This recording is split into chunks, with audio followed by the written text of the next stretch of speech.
thought you just read a book.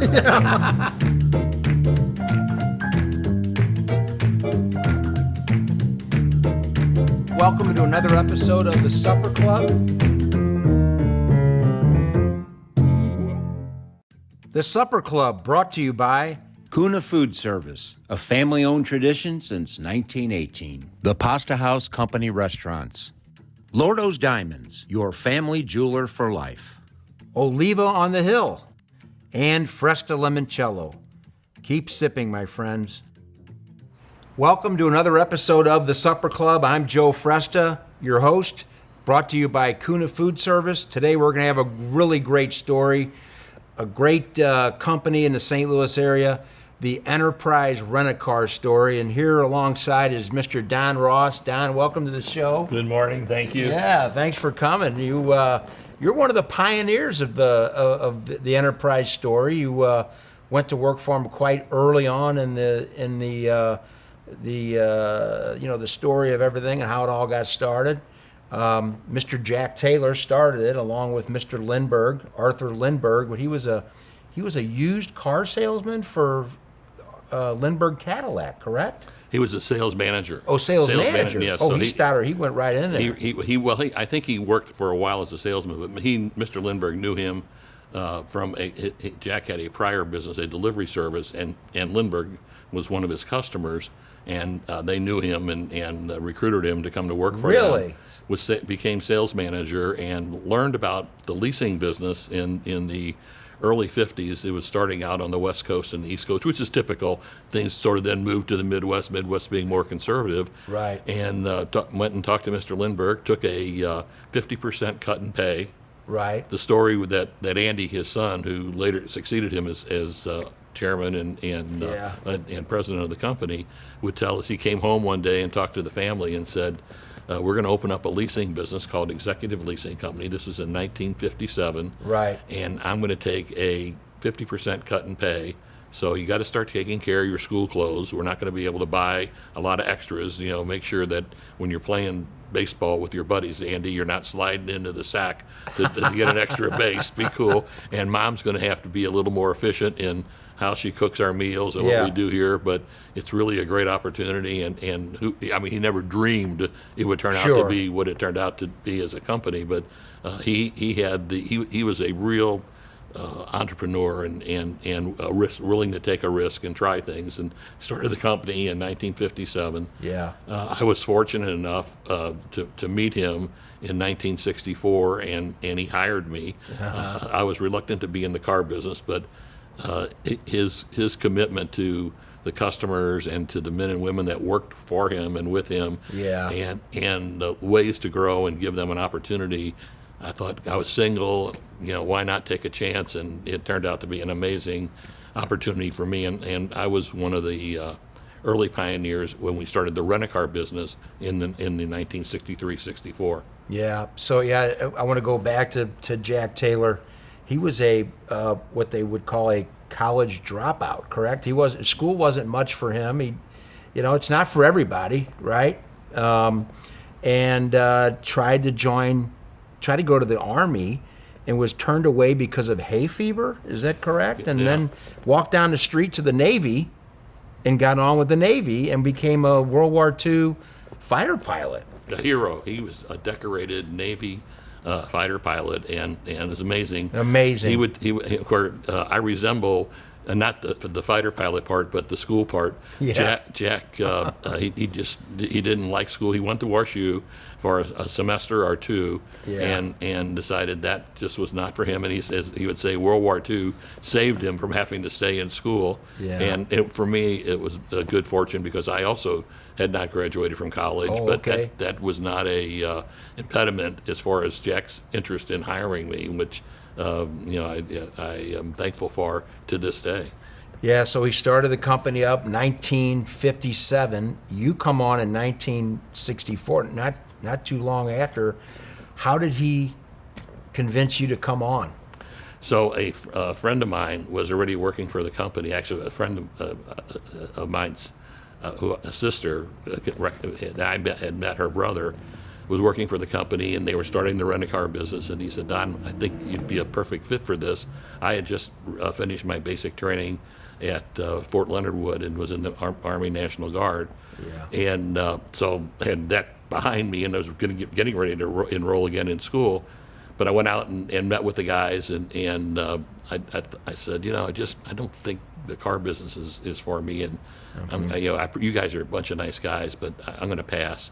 And they said, we want you to meet one more person, and took me over to meet Jack Taylor, who I had not known.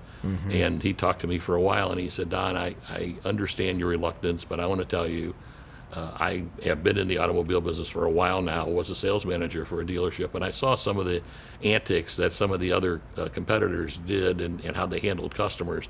And I made up my mind, if I ever got a chance to have my own business, we'd do it differently. We would take care of our customers the way we want to be taken care of.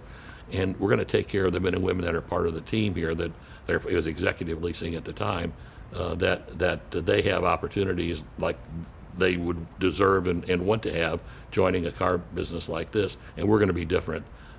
I think these guys all think you'd be good for the company. I think you would be, and I'd hope you'd reconsider joining us. And he was so genuine. I thought, golly, I'll try it. So I did, and 54 years later, I retired from Enterprise and worked in a variety of positions and in and out of St. Louis. But it was an amazing story to be a part of. Yeah, he started with only 7 cars, correct?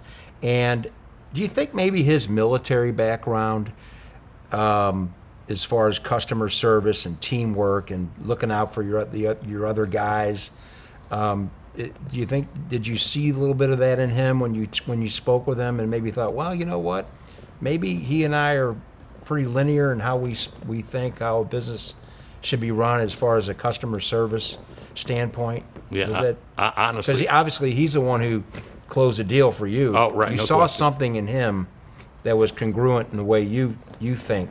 Yeah, So, I was not smart enough, other than I trusted him, having met him. But if he were here today, he would tell you that the Navy is really what made him into the person he was. The discipline, the commitment, and the teamwork, the camaraderie that you need to have, and not to be afraid to take a chance when you're a fighter pilot out there. He had several kills with and I don't remember, but it was a very high decoration that he received when he left the Navy Air Force, and to the day that he left us when he died. Up until then, he still was very supportive of the Naval Museum and still was in contact with the few guys that were still around that flew with him and served with him. He was just a special person, and it reflected in the company, not so much in what he would do day to day with customers, but what he did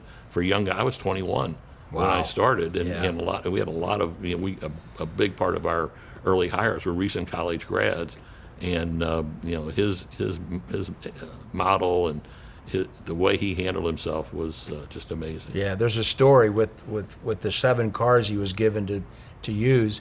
He'd have his office and he'd let the phone ring about 6 or 7 times before he'd pick up, so that people would think, oh, they must be really busy over there. That's a true story. Is that a true story? The company started in the basement of Forest Cadillac. Now, Jack had us all refer to it as the lower level. Yeah. And we wouldn't let it ring 6 or 7 times, but you let the phone ring 2 or 3 times, so that people would think you were busy. Sure. And then you'd pick it up. Then you pick up. Yeah, right. But it was not. Don't act too anxious. But that fortunately did not have to last too long. Even though in the very beginning, I wasn't there, but the story that I've been told is I think his dad leased the first car, and it was a lot of friends and family early on helping him get it going. But then, like any good business, the word of mouth got out there, and I think people inertly don't want to negotiate for a vehicle. So coming to us to lease a vehicle, they knew that We would negotiate to get the vehicle that they wanted for them with the right kind of equipment. We would take care of all of the licensing and taxes. We would, if they wanted it, we could take care of all the maintenance. We could take care of the insurance. So all they would have is a monthly payment that would cover, other than their fuel that they needed to Sure. run the car. Everything else was covered. Yeah. And several of them, because of their businesses, used it as a tax deduction, and it was so much simpler with the IRS Yeah. to have a bill that they could show for 12 months, and then whatever percentage was business use, there was no question that that was a cost that they were experiencing. It was the lease payment, and that yeah, was it. And that, so it became, and then all of a sudden it kind of be, especially with what we used to tease is called the silk stocking group, became very popular to say, I lease my car. Whether, Yeah. and in some cases it was a push, whether you owned the car or leased the car, but having the lease car, there was a level of comfort that I've got this third party that's going to represent me with the dealer or with the manufacturer. And of course, as time grew and the volume that we had, the manufacturers would do things for us and for our customers, Yeah. That more so than an individual might be able to get. Right, right. And then in 1962, he decided to go from leasing to car rental, correct? What was the thought process there? So in 62, 63 timeframe, we had some customers. Now, by this time, the leasing business had grown to be significant, and we were constantly talking to our customers about what we could do better. And Sure. one or two of the customers said, one of the challenges we have is when our car's in for service, for whether it's mechanical repairs or physical damage repair because of an accident, we don't have a car to drive. Sure. Is there a way that you could provide a vehicle? And Jack said, I'd like to be able to do that, but I didn't calculate any expense like that in our contract. Would you be willing to pay a little bit to offset some of the costs if we had a car for you? And they said, yeah. What do you think? And so they kind of talked about what's fair and came up with $5 or $6 a day as the charge, which was about half of what you would pay to rent a car if you went to the airport to get a car from Hertz or Avis or then the traditional rent-a-car companies, and that was strictly airport. So we started renting cars to our customers when their car was out of service. And that's when I joined the company in 64, when we decided that, there may be others that have the same needs. So we started calling on dealerships and body shops about when you have a customer that comes in and needs a car, what do you do? And most of them had one or two cars that were around that that they were not the best, but they were serviceable enough. But there was always more customers that were looking for help, and some that were willing to pay on their own, not that the dealership or the body shop had to pay. And that began our what we call the home city rent-a-car market that we pioneered. There was nobody else really doing that. And that was the start of the rent-a-car business. As that continued, at this time we had the office in Clayton where Capitol Grill is now. That was where Forest Cadillac was. Wow. And we had an office on Kings Highway in Christie, down in South City. And Lindbergh Cadillac was at Sarah and Laclede, and we opened an office at Sarah and Laclede. So we had not exactly coverage. Eventually, we got cut with 5 offices, covered the metro area well enough that we, from a home city standpoint, could take care of a customer wherever they might be. Well, trying to build our business beyond where it was then, we started looking for other sources, and I happened to be at the downtown office as the manager of the rent-a-car division, and Doug Brown was the leasing. With the two of us went down there. I think I was 22 and he was 23. Two kids. Yeah, exactly. And so trying everything we could do to build the business. We went out. I went out on Lindell Boulevard. Then was a really important street in downtown. There were other car dealers down there, but there was a Mercedes dealership down there at one time. It's now St. Louis Mercedes, but they were there. Yeah, Boulevard Motors. Correct. You got it right. Yeah. And Weber Chevrolet started out on Lindell, wow. Yeah. and then eventually moved out to 270 and Olive. There was Olds dealer down there. Mendenhall Ford was down there. So there was a complement of dealerships down there, but there were also lots of different businesses. So we'd go out after we got our rent-a-cars out and take pictures of the marquees in the different office buildings And when we do that, come back then to the office and get the Yellow Pages out and call and make an appointment if they had any reason that they needed to rent cars. Sure. One day, walked into AAA insurance company, and the receptionist was there, and I said, do you ever introduce myself, and do you have a need for rental cars? And she said, oh, we rent them all the time. I said, really? And she said, yeah, it's our insurance policy, when someone has a car that's stolen or a car that's been a total loss, our policy calls for 30 days worth of a rent-a-car. And I said, well, who makes that decision? She said, well, our adjusters do that. And I said, are they here? And she said, well, they're out now doing their working, but they have a meeting tomorrow morning. I said, can I come? And she said, well, if I were you, I'd come early, because once the meeting starts, they're not going to want to let you stick around. Did you bring donuts like a pharmaceutical rep? Yeah, I brought Danish. Grease the wheels a little bit? I lived in the city, and there was a bakery on the corner, so I went and bought a couple of dozen Danish and took them in. And immediately they came over to me, here's a guy with Danish, why not? Yeah. And I'm having my business cards, and I said, we're right up the street from you all, and I understand that you need to rent cars. And they said, oh, yeah, rent them all the time. And I said, well, where do you get them? And they said, we send our customers to the airport to get them. I said, well, does your policy pay enough to cover that? And they said, oh, no, they have to pay some extra. I said, what does the policy cover? And they said, $5 or $6 a day. And I said, that's kind of the number that we had hit on with our customers. I said, if there was a local company that could do that, we've got 3 offices right where probably most of your customers live, in Clayton or in South City or downtown, would you be willing to send business to us? And they said, yeah, we'd be willing to try you. And they did. And it was amazing. Our numbers went up significantly. I was going to say, with the insurance companies, it was such a niche. And also back with the car dealerships, they didn't have loaners back then. They might have had a couple beaters laying around, but that couldn't satisfy all the people bringing in their cars for service. There's just no way. So they were on their own. Right, exactly. They'd have their spouse come pick them up, or follow them to the dealership or whatever, and get them out of there, and then they had to share a car, I guess. But with women becoming more into the workforce, and both people working, it was a little bit more difficult to do. So income, you guys, and then the whole insurance thing. The insurance. Once we figured out that, gosh, if AAA's doing this, probably State Farm and Allstate and all. So we called on all of those, and that became a base for our home city market. And today it's you needed more than 7 cars. Oh yeah. When you started after that donut party you had. the best is what you just described. It was when we got down to Sarah and Laclede. With the Cadillac dealership with Lindbergh Cadillac, the service department there. What they used to do, they used to give a customer.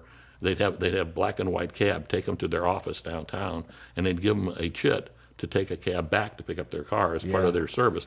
And I'm going to guess that was somehow figured into the price when they paid their bill, but I don't know for sure. So we were there, and I talked to the service manager, and I said, "What are you spending on a?" And he said it was a number. It was close enough. In fact, I think it might have been a little more than what we were charging for rent-a-cars. I said, "What if we gave him a car?"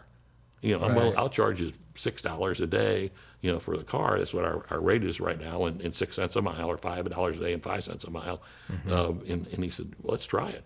Well, all of a sudden, our little fleet of 10 or 15 cars there jumped up to 30 or 40 cars, because and the customers liked it because they were in control. If they needed a car to go to lunch, or they wanted to run home, or they without having to worry about the cab. That was an example of what you just said. The dealers just didn't want to deal with it, and especially the dealers that really were focused on new car sales, used car sales, in their service department. Rent a car, they're not going to make any money with it, and giving away loaners is an expense that they can't recover enough. So and we became known and grew the business as the home city rent-a-car company. We did not have airport activity at all. Rarely a customer who had used us before would come to us when they had somebody fly in to get the thing that we didn't think about at the time was all these people that were using us in the home city market through an insurance company or through their dealer or through their body shop were getting a trial with our brand, a brand that they never heard of before, and understanding that we were right in the neighborhood. We were 15 minutes, 20 minutes max from where they were living, so it was easy to get back and forth, and we developed we'll pick you up right. strategy that turned out to be an amazing. your moniker. The commercial with the covered car, packaged car. Yeah, oh yeah, Yep. It just all those With things. the bow, Yep, kind of the string. That just led to the success of the home, and to the point where in around 94, 95, there's a industry magazine called Auto Rental News, and they would use Polk to get registrations and see what the rent-a-car companies were registering in the way of new vehicles. And we didn't turn our cars every 6 months like some of the airport guys did because of the high mileage that they get in their cars. Ours were much lower use because it was the local individual. But we had grown to the point where we were bigger than Hertz and Avis and Budget and National. And oh my gosh, the industry was set back that here's this company that's not at the airport, Right. doing all this Still business in the doing home all city this that we business. ignored. They just ignored that business, Right. and they allowed us to. By the time they figured it out, we had grown to probably 75% of the United States market. I want to go back a little bit. When did obviously the insurance adjusters, the car dealerships gave you a shot in the arm, but when did Jack Taylor and Arthur Lindbergh sit down and sort of part ways? When did that all take place? It was first of all. The Lindberghs were never really actively involved in the business. Right. They were investors to help because they knew help Jack. get him going. Yeah, to trust it, Jack. And so over time, Arthur basically sold his shares or gave his shares to Earl, his son, and to Jack. Clint Lindbergh, who was the operator at Forrest Cadillac, got out early on. And so really at the end, after the first, I'm going to say 5 or 6 years, it was Earl Lindbergh and Jack that were, but Earl was not part of it. Earl was running Lindbergh Cadillac at the time, and eventually came to Jack and said, Jack, this is your business. You've done it. Yeah. Whatever's fair, let's figure it out. And so they ended up making a deal where Jack ended up owning 100%, or his family, he and his wife and kids ended up owning 100% of the company. Yeah. So, but the Lindbergh family could not have been easier to work with and nicer, and Jack was nothing but appreciative. That's but he wonderful. was also a great partner because he knew that it was him. That He was the making guy. it work. Yeah, he was making it work. Yeah. And sort of then- a loyalty there too. Yeah. Out of respect. Right. Which is sometimes rare today. Yeah. Oh, you know? yeah. You Oh, don't yeah. you really don't. Sometimes you don't quite see that. But Right. yeah, I want to go back to 1964. Obviously, you saw a great salesperson, a great entrepreneur in the making, convinced you to come on board. But usually, name changes are reserved for crooners and upstart movie stars. How did Jack Taylor get you to change your name from Rosinski to Ross? How did that happen? So the first year that I started, when I started Enterprise, my name was Rosneski. Rosneski, Rosneski, and a Polish name. And Sure. my Jack came in one day. We had moved now from Sarah and Laclede to Jefferson and Market, and he said, Don, we got a problem. I said, what's wrong? And he said, I got customers calling me up saying I really like that little guy downtown, but I can never say his name. I'm always embarrassed. And he said, you mean Don Rosneski? And he said, yeah. He said, well, don't worry about it. He'll be okay with it.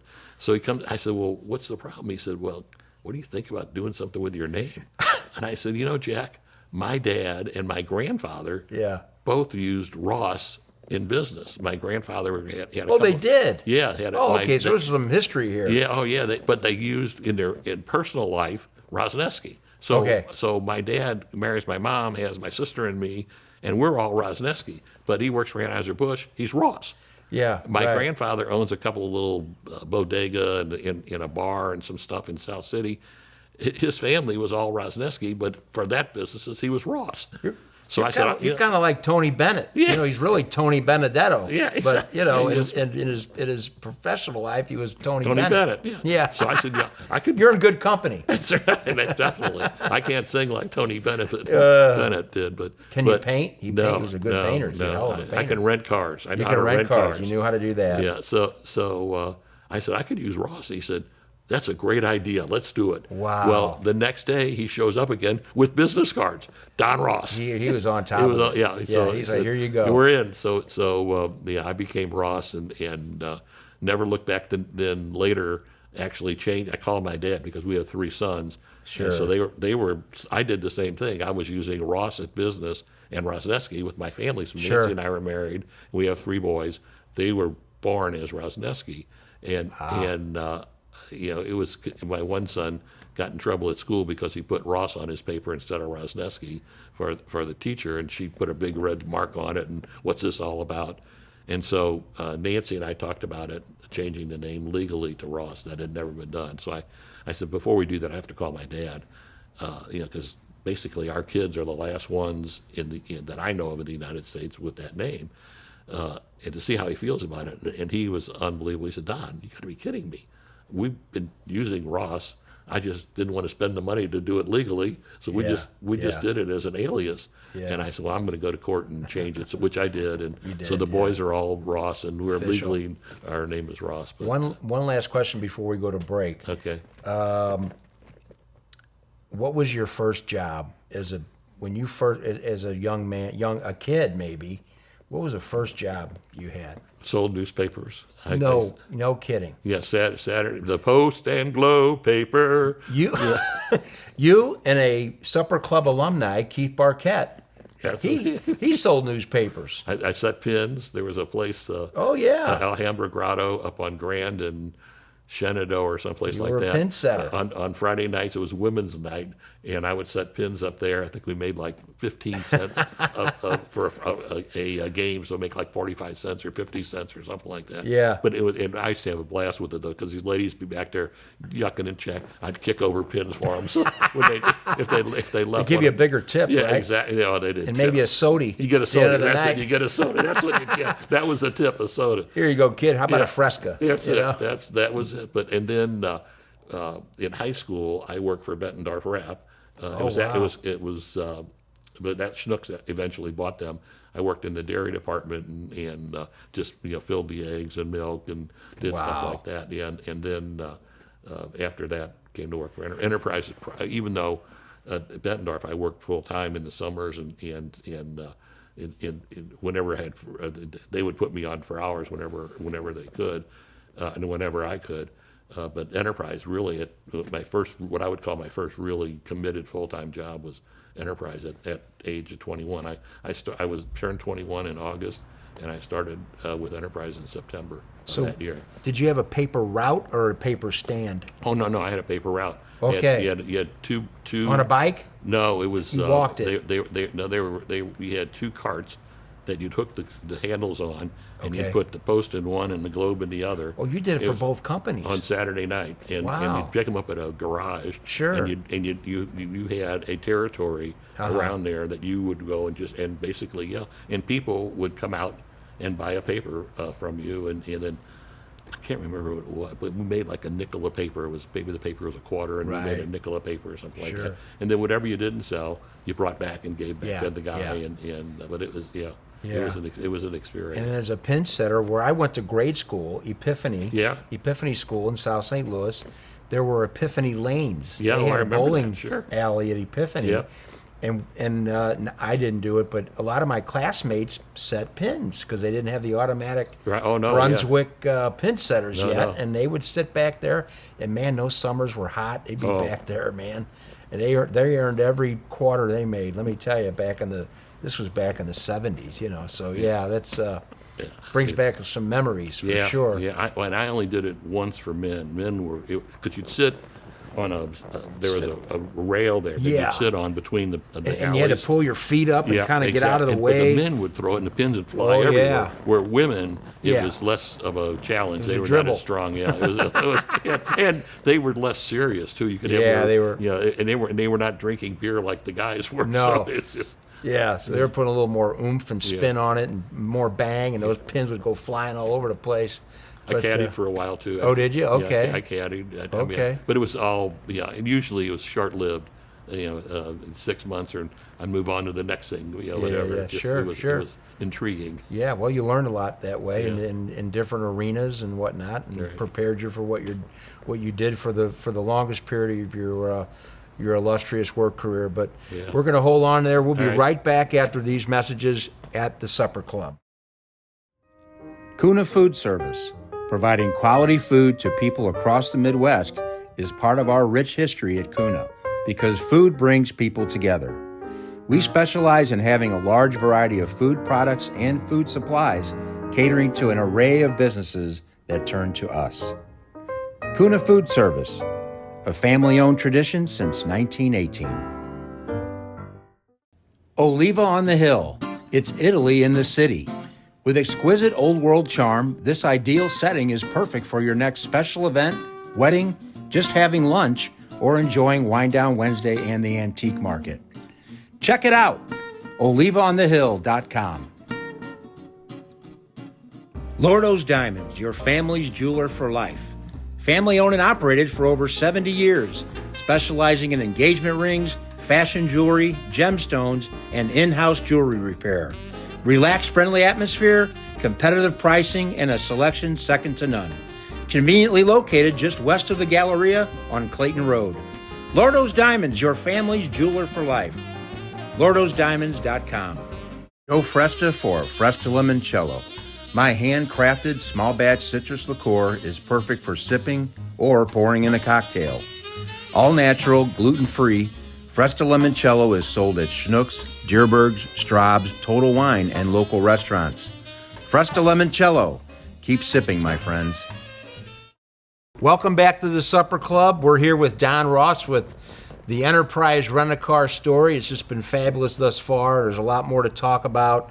Talk about when Jack told 8 of you, I believe, that if you hit $1 million in sales, we'll take you on a trip to Puerto Rico.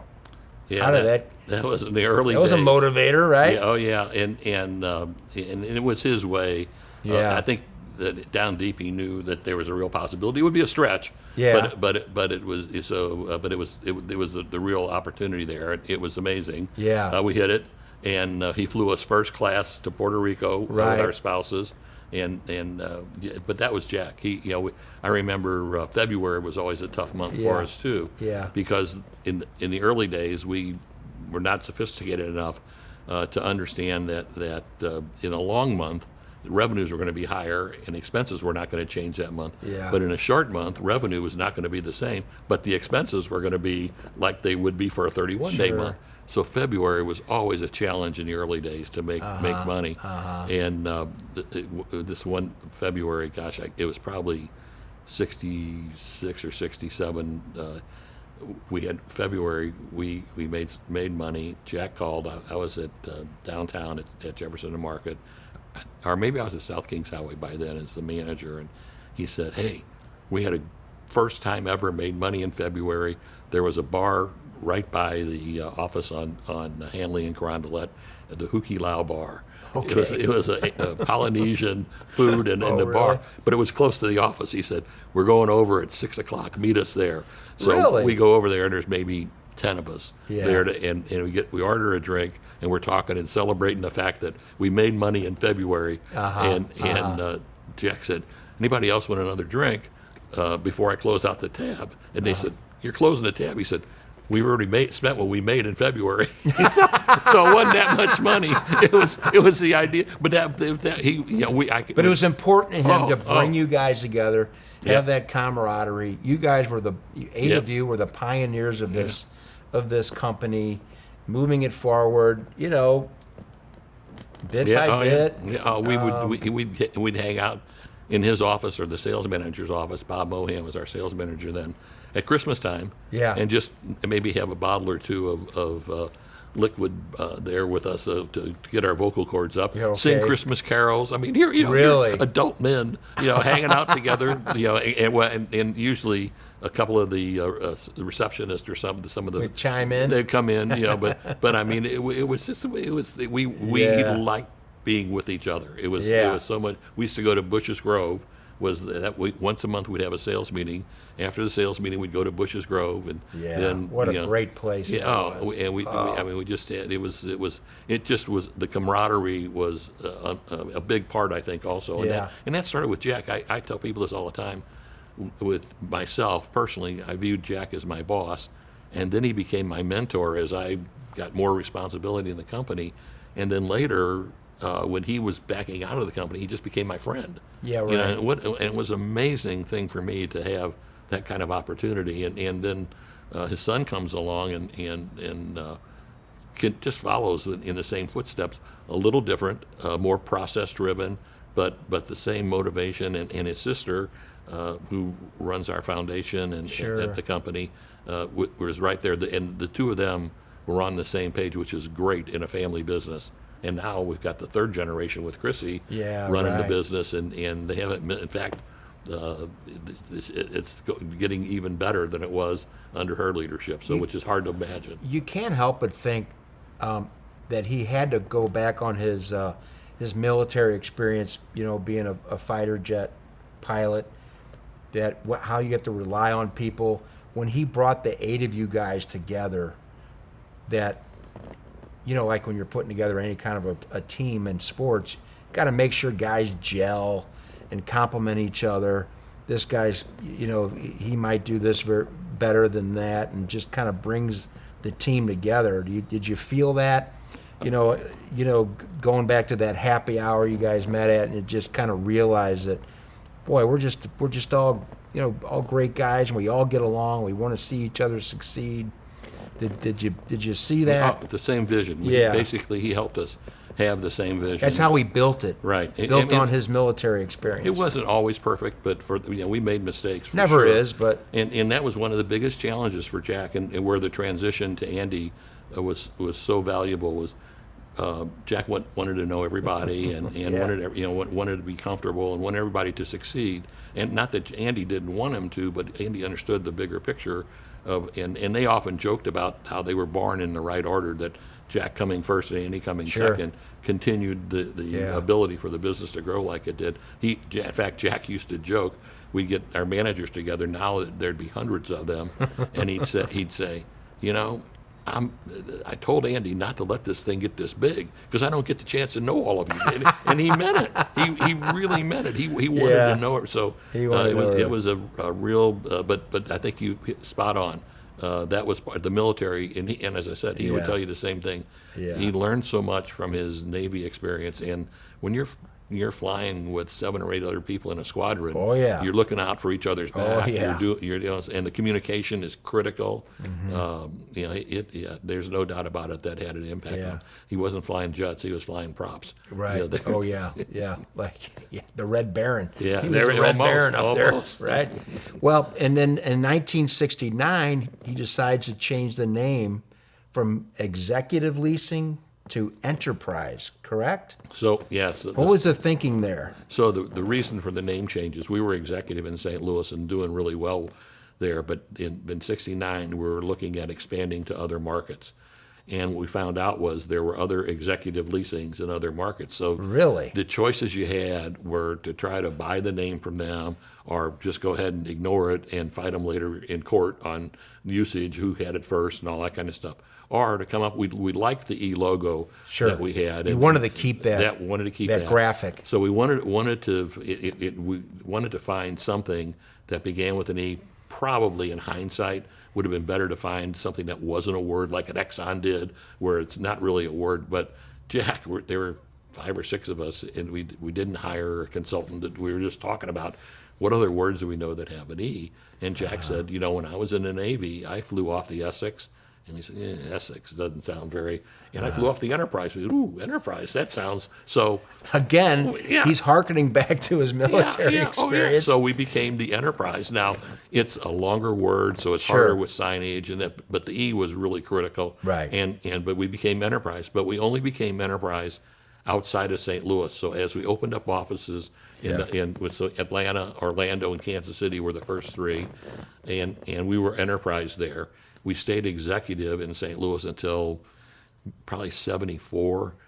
So after 5 years, by that time, we were in Texas. We were in Dallas and Houston, and we were just buying a place in Denver, so we were in 5 states and probably had close to 50 offices, and everybody. St. Louis changed their name to Enterprise, which was really hard. In fact, even 10 years later, if you just walked into some place with an E on your shirt, they'd say, "Oh, you're with Executive," because we didn't spend any money trying to change it. We just did it. And let it word of mouth. Yep. That's the end of part 1 with Don Ross and the Enterprise Rent-A-Car story. The Supper Club, brought to you by Kuna Food Service, a family-owned tradition since 1918. The Pasta House Company Restaurants. Lordo's Diamonds, your family jeweler for life. Oliva on the Hill and Fresta Limoncello. Keep sipping, my friends.